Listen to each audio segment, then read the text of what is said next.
Assalamualaikum warahmatullahi wabarakatuh. Saya Ulandari dengan NPM 22621062. Di sini saya akan menjelaskan tentang materi psikoanalisis. Yang pertama yaitu psikoanalisis adalah pendekatan dalam psikologi yang mencoba memahami pikiran manusia, terutama bagian yang tidak disadari.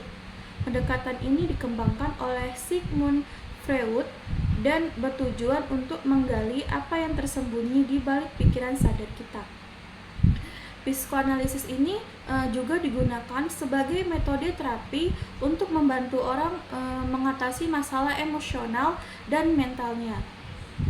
Konsep yang kedua yaitu ada konsep utama psikoanalisis, yaitu ada pikiran sadar dan tidak sadar. Freud membagi pikiran menjadi 3 bagian. Yang pertama ada sadar, kedua prasadar, dan ketiga tidak sadar. Nah, sadar itu ialah pikiran yang kita sadari. Misal kita sadari saat ini, misalnya sekarang kita lagi membaca buku.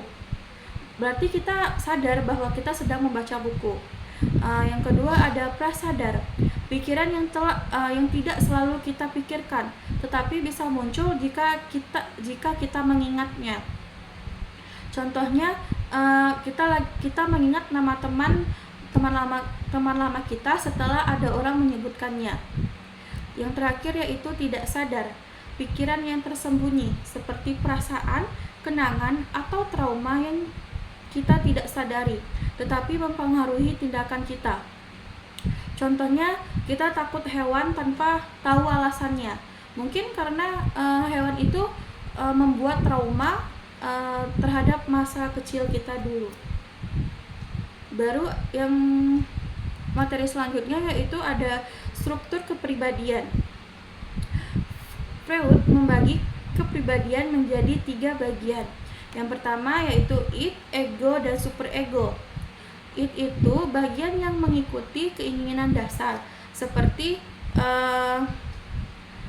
kita ingin makan.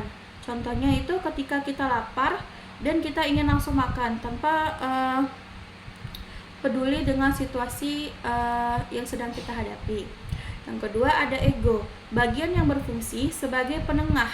Contohnya kita lapar, tetapi menunggu sampai waktu makan siang agar tidak mengganggu orang lain. Yang terakhir ada superego, bagian yang mengikuti nilai moral. Contohnya kita menahan diri untuk makan berlebihan karena tahu itu tidak sehat.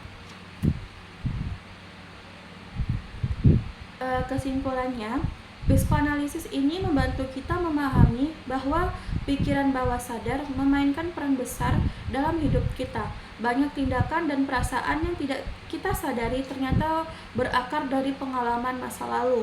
Misalnya seseorang yang suka menyalahkan orang lain mungkin sebenarnya sedang menghindari perasaan bersalah yang tersembunyi. Dengan memahami ini, seseorang bisa mulai memperbaiki dirinya. Sekian penjelasan saya tentang materi psikoanalisis.